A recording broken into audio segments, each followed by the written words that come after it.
Folks, welcome inside the Parisi Palace, high above 2919 East Broadway. This is a special edition of the Jake Feinberg Show, coming to you live on Power Talk. Please go to our website, powertalk.live, download our free app, and stream all of our live local shows, including the Jim Parisi Show. Hello. Yeah, how you doing, Ron? I was just introducing you. I wanted to bring in a legendary character and a musician and a guy who has high standards for himself and is also continually painted on his palette and continuing the lineage of music, teaching younger cats, traveling the world, still basically making a large living in Europe. But it all started here in New York, in Detroit, and jazz started in this country. Ron Carter, welcome to the Jake Feinberg Show. Thanks for a very warm welcome, and this is warm outside, so it's all fitting. Yeah, well, I'm in Tucson, man, so it's warm. I know you're having a heat wave in New York, but it ain't. I don't know, man. It's hard to beat this heat wave we're having. But anyway, how are you? And thank you, and all of your fans for supporting your show. Oh man, thank you. We're cooking, man. I wanted to just start by asking you if you could talk about your concept of the birth of the cool. That's around the time that you started to play with Stan Getz, and I just wanted you to talk about how Stan fit into that time period. Well, I don't know about my first exposure to, my real exposure to Stan Getz was for some of the records he made with Dizzy Gillespie, called At the Opera House with Sonny Stitt and Ray Bryant, and for musicians only. It's a great record, and Stan Getz sounds fantastic. That was my first real paying attention to him. And my next paying really attention to him was a record they did with Astor Gilberto when they brought the Brazilian music with the bossa nova beat to Americans' consciousness. And my next exposure to him was when he called me to help to make some gigs with him. And I told him my price, and he told me I was too expensive. And he hung up. That's my exposure to Stan Getz. Okay, so when I interviewed Kenny Barron, he talked about for musicians only. I've never found it on vinyl. It's 1955. And can you talk about? I want to know your first bebop gig because I was really unaware that Stan was such a player in the bebop world. But where were you at in the mid-50s? Were you still in Detroit? I was in school at Eastman School of Music, 55 through 59. And I didn't arrive in New York until August of 1959 when I graduated, and I had theoretically enrolled in the Manhattan School of Music for a master's degree. And when I got a chance to go to Europe with Cannonball Adderley the spring of 1960, I asked the school if I could delay my admittance for a semester, and they said yes. So I re-enrolled the fall of 1960 and got a master's in 1961. So my exposure to the pure development of bebop was much delayed. However, I did make some records with Barry Harris and made some gigs with him, and that's, for me, it's a free school. But I got to believe in the Eastman School of Music, I mean, there were cats driving around with Hearsts, with organ trios. You must have been playing up there live at those clubs. I can't remember the name of the club, but you were playing bebop up there. I was playing at the Ridgecrest Inn. I was in a house band that played with singles who came into New York, to Rochester on the way to New York from Canada. I played in the house band behind Sonny Stitt. I played in the house band behind Slim Gaillard. Those kind of bands, but they were not. Sonny Stitt was only a really bebop guy I got a chance to play with, and for a whole week. And again, I'm going to school at Eastman, learning Beethoven. And I'm playing a whole week with Sonny Stitt, learning bebop. Exactly. That's fantastic. So you're telling me that Stan called you to go on tour, and yes. What you have any idea what year this was?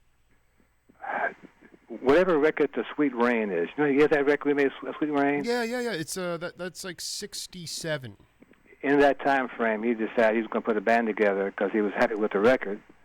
After having tried to make it before with not the kind of success he felt that he had with such a good band sounding great on that Sweet Rain record, he wanted, I guess, put this band together to tour this record. And when I told him what it would take, and he said it was too expensive and hung up. Yeah, he was a cheap guy. Well, I found that out later on, but I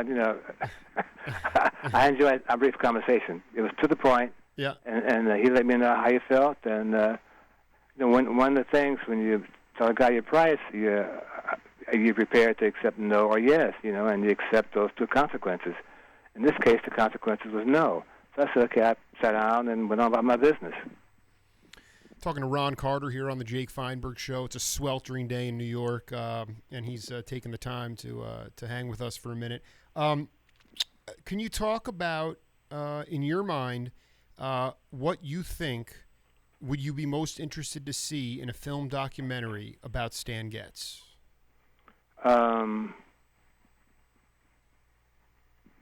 I can tell you right now, the phone conversation between you and him about pay would not be in there. But if there was something, I think that's part of Stan Getz, man. He had a history of low-paying guys, and I have a history of demanding what I'm worth. I'm okay with that kind of view of me and Stan, because you want us to be as full of interesting information and stuff that they can't find on Channel 7, Eyewitness News in New York. I mean, I'm not afraid to have people hear that Stan didn't want to hire me because he thought it cost too much money. Great, but that's part of the picture, man. You can't change the color of the picture because it doesn't suit your artistic taste. And in any event, I think this is an important view of Stan. For as good as he played, he was very budget conscious. And a lot of guys are not afraid to pay a price for a guy who thinks he's worth that kind of money, and they agree because what he contributes to their music. That's what they talked about in the first place. If they're going to hire you on how much you pay, how little they can get you for, and somehow they're missing the boat of having a good guy play with them to help them play better. But having said that, I think that's a good part to have in the movie. I think I'd like to see you spend some time with how Stan Getz stumbled on the Brazilian connection that he had, and how important he was to bringing that Brazilian music to the fore of New York musicians' consciousness. Because once that record hit big, all the producers, both commercial and jazz, wanted to find out what that was and who could play that music. That was how that stuff got going, man. Do you remember because Charlie Bird, in fairness, was the one that brought the rhythms to the States, but then Stan, can you talk about how Stan took it to the next level? First of all, it was a saxophone and a voice. And for whatever Charlie Bird did to it, it wasn't as complete a sound as you would find if you're into those clubs in Brazil, which I had a chance to go to much later, and in the 70s with my own band and with the club in Rio de Janeiro called Mistura Fina. But what Stan brought to it was a saxophone player accompanying a vocal melody, and that made a bigger impact on musicians because Charlie Bird's was a less forceful presentation. The two guitar, bass, and brushes and a little percussion. There wasn't as an impactful sound that the New York music scene was used to hearing, and Charlie Bird's got washed away by Stan Getz's musical forcefulness, I felt. I like that terminology there, but he was able to. Wasn't it also that he was able to interpret the lyrics of the and be able to weave around that with his horn? That's not my view. I mean, anytime you have a saxophone that's basically competing with a gentle sounding acoustic guitar because of the nature of the two instruments, saxophone player, whatever his forcefulness, is going to catch your ear first because it is so forceful. I think it was more of that than whether Stan, his difference of interpreting the melody with the saxophone. I think that wasn't a factor for me. I just liked the way he made the music have a real presence and some really in-your-face kind of presentation. That appealed to me. I interviewed Stanley Clarke a couple weeks ago, and I'm quoting him here. He goes, I remember one time hearing Ron Carter speak on Stan Getz. Ron had the biggest respect for Stan Getz as a musician. Now, he couldn't remember specifics, but I was curious as about, okay, so setting aside you didn't go on tour with him, whatever. You were playing on studio sessions. You did Cool Velvet. You did the Tony Bennett sessions. You did Sweet Rain. Did you have respect for Stan as a musician, and explain specifically why? Absolutely. I wouldn't have done the record if I had no respect for him. Again, he's out of the Lester Young. He's one of the guys, him with Al Cohn and Zoot Sims, and now Harry Allen, who are carrying the Lester Young tradition to its utmost. And I admire anyone who has the audacity to reckon to be into the footsteps of someone as gentle and as well known as Lester Young. Stan Getz was all over that tradition, and I admired anyone as I would anyone who acknowledges the historic value of an influence of their horn, and Stan did that whenever he played. I thought that was enough reason for me to say, this guy needs all, as I do with any act. And when you kind of say that, when you kind of land on my respect for Stan Getz, the implication is that because I didn't respect someone maybe as much as Stan, or more than Stan, my ability to perform with them changed. That's not the case. Yes, I have my personal views on a person and a plan and stuff, and yes, I like Stan's presence on the scene. I like, for me, what impact he had on the saxophone, but that didn't color my ability to help him play as well I thought as I could help him play as I did with someone else who was not a Stan Getz. I kind of that kind of has to be made clear for your listeners, because it sounds as I'm implying that because I had such a high regard for Stan Getz, I gave him more of me than I would give a saxophone player who is not Stan Getz. That is not me at all. Absolutely not. No, I mean this is this is a documentary on Stan. We're not talking about Dizzy or anybody else that you've played with. Yeah, I understand that, man. But if I don't make my position clear, it gives Stan Getz more responsibility for me than I'm giving somebody else. You know what I'm saying? I think there's not a clear picture of my loving and respecting him and on the scene any more than someone else. And I can't let that go to say that they imply that I held him in higher regard than somebody else. No, that's not what I'm saying. Mm-hmm. Oh, I understand. And that's important for me to get that clear for your biographers. Absolutely. Ron, can you talk about the significance of Stan as far as somebody who, did you feel that he was somebody who always wanted to push the music forward? I never knew him that well. Can you talk about, I would love if you could just spend a minute or two, this is fascinating to me, the sessions were not released until about 5 years ago, but you and Herbie and Elvin were the rhythm section for this really amazing album that eventually got released, Tony Bennett and Stan Getz. And I wanted to know your memories. You've done thousands of sessions, but can you talk specifically about working with, was that the first time you worked with Tony? And can you just talk about those sessions in general? Because a lot of that music is swinging. Okay, two things. I don't remember the date at all. What's the name of the records? I have to get it so I could tell you that next month. What's the name of the record? I'm going to get it for you. It was re-released as here we go. Let's see here. Tony Bennett. It's called it's called the Rarities, Outtakes, and Other Delights Volume 1, Tony Bennett on Columbia. Rarities, Outtakes, and Other Delights Volume 1. And it says Tony Bennett recorded this song, let's see here. Have You Met Miss Jones? In 64, Herbie, Stan, Ron Carter, Elvin Jones. This recording, as well as others with this group, were not released until 2011 on the Tony Bennett Complete Collection box set on the Rarities, Outtakes, and Other Delights Volume 1. That is so far off my memory banks, man. You're speaking to a complete stranger right now. I have no memory of doing that. You are well. You need to. There's a lot of the clips on YouTube, and your bass is a little bit low in the mix. But I will tell you, it swings so hard. So what I'm going to have to do when I finish talking to you, go into my computer and go into YouTube, go into Amazon, and try to find that, because I have no memory or recollection of that at all, but it sounds like a great bunch of guys and making those guys sound great. That's kind of our job. So you don't remember playing with Tony and Stan? No, not right now, no. Maybe if I hear the music and see the pictures, I'm sure they have some photographs, it would jog my memory, but I'm completely, despite it being 1:20 in New York p.m., I'm in the dark. Okay. When was the, when do you think how did Stan impact, he was an old school improviser. Did you get the feeling that he was the type of cat who, if he didn't hear something, he would let the rhythm section sort of let them go off until he could feel it? No, he was a kind of aggressive player. He thought he could hear everything, and he played like he did. So the rhythm sections that I know of didn't feel any reservations about tiptoeing around him until he got his footing. What is the your favorite song, or what is the tune that you love the most that you played with Stan on? I have to see the library, and again, I haven't. This Tony Bennett material is so new to me.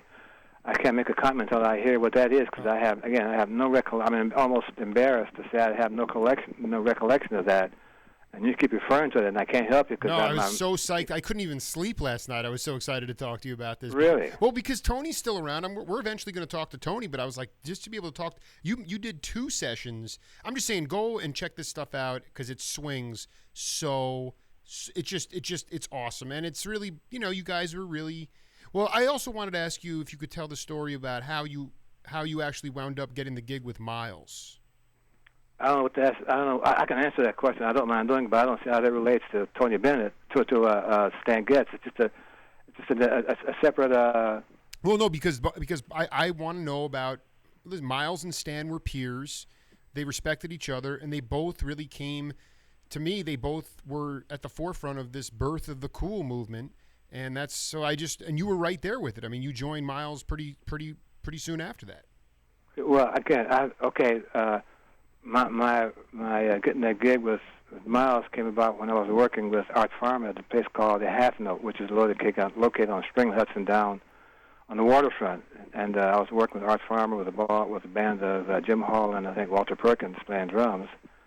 And Miles came in and asked me after our first set, that he explained to me actually that the band that he had was breaking up. Winton had left already to join the West Montgomery Quartet, as had Paul Chambers, and Jimmy Cobb would leave after this tour was over. That was 6 weeks going on the West Coast.